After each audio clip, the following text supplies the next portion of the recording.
Is Tech Math 2, and we are doing section 1-6 and 1-7 today. So in 1-6, we are concerned about some English. So the first thing we'll do is talk about things like a monomial.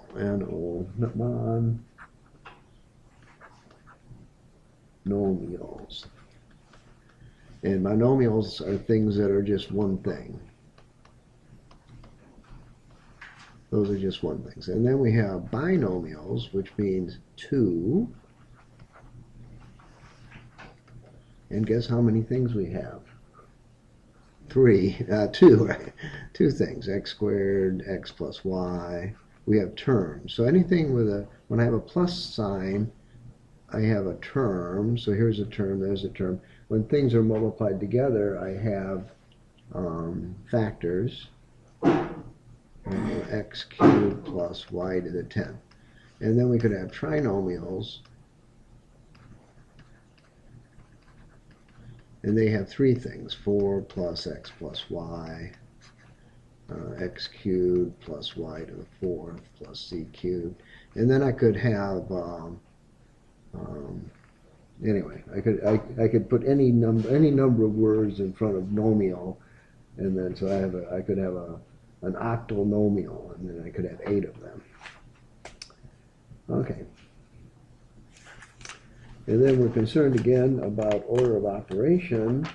And on page 24, we have another order of operation set of words that say, whatever I do,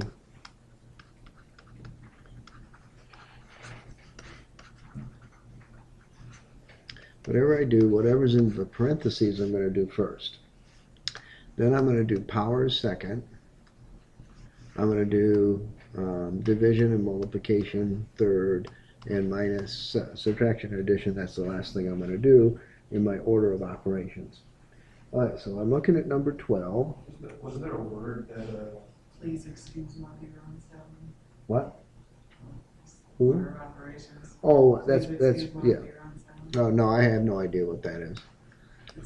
Yeah, it's probably not politically correct. That's probably why I wouldn't know it. Yeah. P-E-M-P-A-S. Yeah. Okay. Well, excellent. Okay. No, I don't know. It's not in the book. That's not what I teach. All right. Well, 4 is 4 minus x cubed y cubed, and the issue is this a monomial, binomial, or trinomial? And the answer is it is a binomial because there's only 2 terms. Let's hope that all your quiz questions are that hard. Number 24. And the issue is find the degree.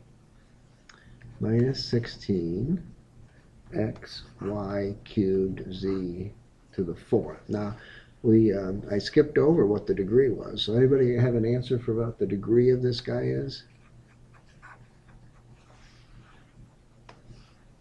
Is it 4? Is it 3? Is it 1? So each of these individual terms have a degree. Z is a 4th degree, and y is a 3rd degree, and x is a 1 degree. So the degree would be 8, because I've got 1 plus 2 plus 4 is 8. Number 30, write each polynomial in increasing order and find its degree. You are kidding me, of course, but that's what it says to do. Oh, no. It doesn't say to do that. 30. Write the polynomial in decreasing order. Okay, well, that's good. I'm going to do whatever it says to do. 30.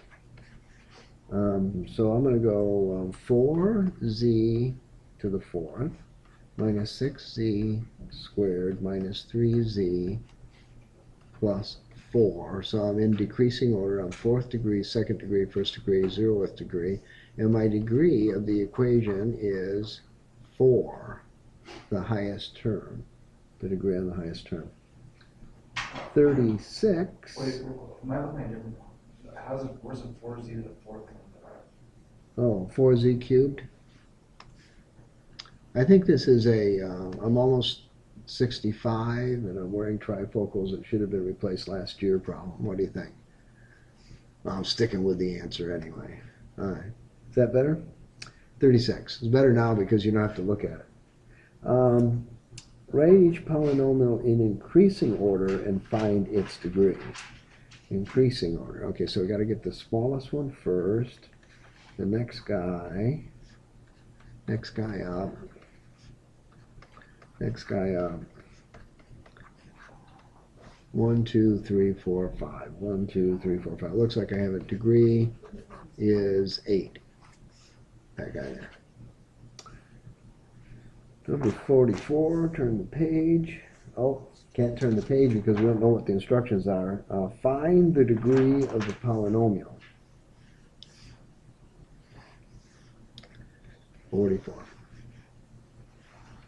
2x to the 5th, y to the 5th, 3x squared y cubed z, 5y to the 6th, that's a minus sign, it doesn't matter, plus z to the 8th. Okay, so we look at this guy, and the degree of that term is 10, the degree of this term is 6, that guy's 6, this guy's 8.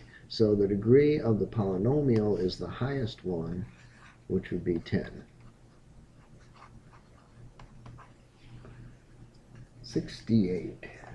68. Perform the indicated operations and simplify. And so I got a minus sign, I have a parentheses, got another minus sign, I got another parentheses, got another minus sign, another minus sign. Boy, I sure are a lot of minus signs here. And I might run out of room, who knows. Minus 4y minus x. And then I got the final bracket for the final parentheses on the other side. Okay, so we're going to do what's inside the parentheses first. And so there's nothing to be done, nothing to be done, nothing to be done. So we're going to do these minus sign things. I got minus, and I've got minus 5x plus 6y. And then I've got plus 3x minus 2y. I got plus 6x. And I've got plus x minus 4y. Alright, now we're going to bring the x's together. Minus 5, minus 2, minus plus 4, plus 5. So I got 5x. I've got 6y. I'm now at 4y. I'm now at nothing. And then my final answer is minus 5x. And your calculator won't do that for you. Number 84. Am I going fast enough? 84. Evaluate the expressions with these things in them. Okay, so I got 4 a squared 3b divided by b minus a squared, and I have a is minus 2, b is 3, c is minus 1, d is 1. Could I pick simpler things? I don't think so. Okay, so I got 4 minus 2 squared plus 3 times 3 divided by 3 minus a minus 2. And when I get done, I want to square the whole thing. Alright, so there's 4 times 4. I have 16. 16 plus 9 is 25. So I have 25 on the top. 3 minus a minus 2 is a 5. I'm going to square it. I'm going to get 25 when I get down. Okay? Good enough? If it's not good enough, then there's plenty of other problems there for you to work at home until you figure out what you're doing, right? You got it figured out already, maybe? Just maybe, like back in 6th grade? Yeah, probably. Okay, I got you. All right, so now we're in section 1.7 and we have rules. So we all love rules, so we'll write some rules down. If I have a to the m times a to the n, then I can rewrite that as a to the m plus n. So exponents add if I have a common base. Okay, next rule. A to the m, I'm sorry for that looking sort of like a 9, it really isn't, it's really an a. It's going to be a to the m minus n, but a can't be 0. If a was 0, then that would not be a good idea.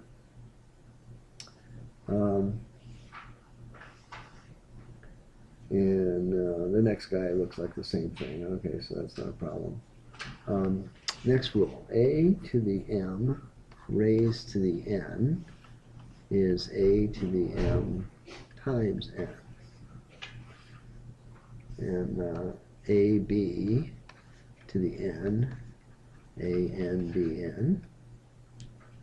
And a divided by b raised to the n, a n divided by b n, and b can't be 0. Because if b were 0, that would be bad as well. Okay, so those are rules. We have some other rules. If I have any number and I raise it to the 0 power, I get 1. So if I have 1,579,384 and I raise it to the 0 power, I get 1. What if I have 0 and I raise it to the 0 power? What do I get? 1. Yeah. Really? Really? No, a can't be 0. So it says so right there on page 28. No, a cannot be 0. Right, so I'm gonna do it in my calculator anyway. 0 raised to the 0 power. Boom! Domain error. My calculator doesn't do it either. Right, so no, 0 raised to the 0 power is not 1. Okay. Another rule. If I have the square root of a times b, then that's the same as the square root of a times the square root of b. These particular rules we do 4 more times. So that's pretty cool. So, we're back to the problem set, and I'm looking at number 20, remembering my rules as best I can. And number 20, I have 3 c to the 6th raised to the 4th. So that's going to be 3 to the 4th, c to the 6 times 4, which is 24. And I have it on pretty good authority that 3 to the 4th is 81. 81 c to the 24th. Call that my final answer. Number 46. 46.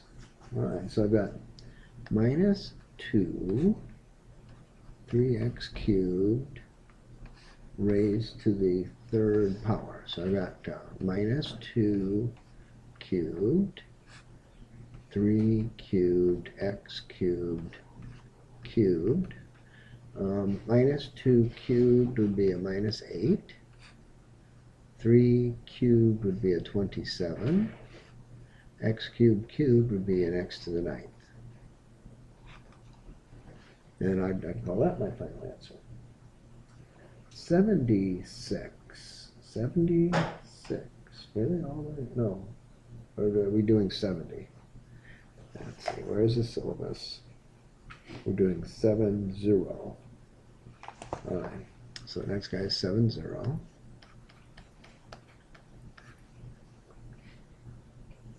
All right, so I got square root of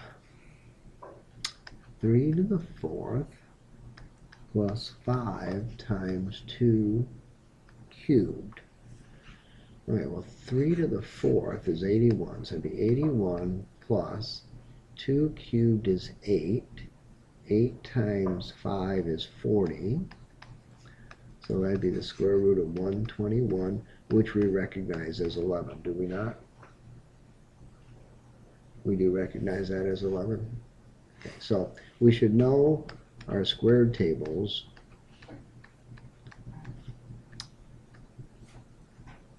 Three,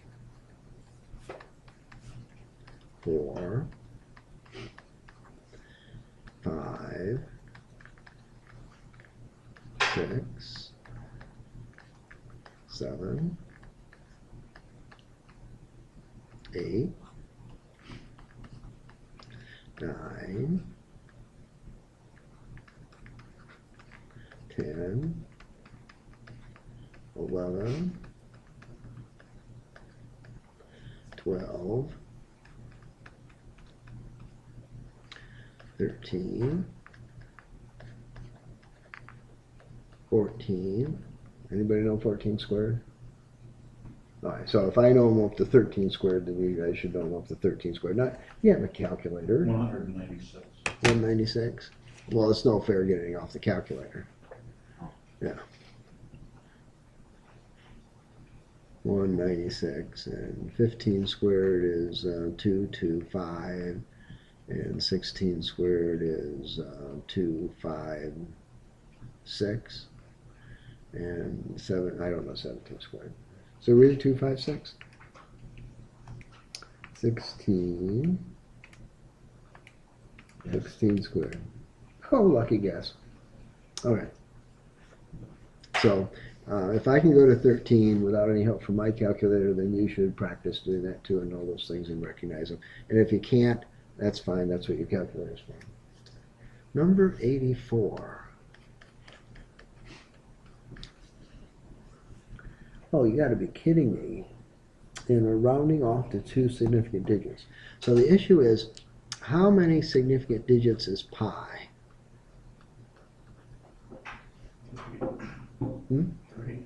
3. 3.1415. That's why it is. There's 5. 9, 2. What comes after 2? 6, 5, 6, 5. So if I hit pi in my calculator and I'm in the right mode, what mode do I want to be in? Classic mode. Okay, so I go to classic mode and I'll go pi, enter, 3.1514159265.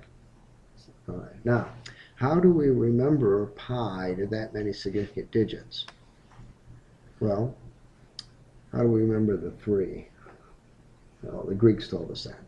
Anyway, the way we do that is 1492, Columbus sailed the ocean blue. And in 1565, Magellan circumnavigated the globe. No, he didn't. He was killed off in the Philippines. His first mate made it, but he didn't. Why did he get credit for that anyways? He was dead before he came back. What a stupid story. Anyway, but that's in pi. So now the issue is, did the ancient Greeks, who also knew pi, how did they know that that was going to happen? Is there some cause and effect here in these answers? And, clearly there isn't, so that's okay. So anyway, I want to do 1 over 2 pi square root of 1.23 10 to the minus 5 times 4.45 times 10 to the minus 12. All right, so I'm going to put in my calculator 1 divided by parentheses 2 times pi times square root parentheses 1.23 double E key minus 5. Now this is the minus sign, not the subtract sign. So this is the minus sign that has answer above it in blue on your calculator. It's not the negative sign. If you put a negative sign there, then that's not going to work. Times, oh, remember you have to shift over to get out of exponent, times 4.45 double E key minus 12, shift over, parentheses, parentheses, and you may or may not have to enter, I don't know. 1 divided by parentheses 2 times pi times second function square root. We didn't put in second function there. Second function to get the square root. Parentheses 1.23 2, 3, double E, minus 5. Oh, I don't have to, because I'm in classic instead of math type, I don't have to shift over. That's even better. Times 4.45 double E minus 12, close, wrong one, close parentheses, enter. Okay, and I get an answer that is 2.15123359 times 10 to the positive 7. And then I look back and say, I want to round to 3 significant digits. 2.15 times 10 to the 7th. Okay? And if no one else put it in their calculator and disagree with me, then that's what it is. Yes, Mr. Conrad. Can you give me the login for the factory talk thing for those computers in the back room? We're trying to open a new. You don't need to be in factory talk. You don't want to be there at all. So just cancel out of it or come into 5,000. 500. Yeah, come into 500, right. So how do you, so by default, it loads factory Just get talk? rid of it and it puts 500 up. What it's telling you to do is go to factory talk on the global whatever, the cloud, to save all these programs you're doing. Well, we're not going to do that. All right, So nice. yeah, just get out of it. Hey, come check on me after you get done with class. Yeah, I will. Well, I guess we're done. Wow, and we made it on time. Let's see, Control Alt.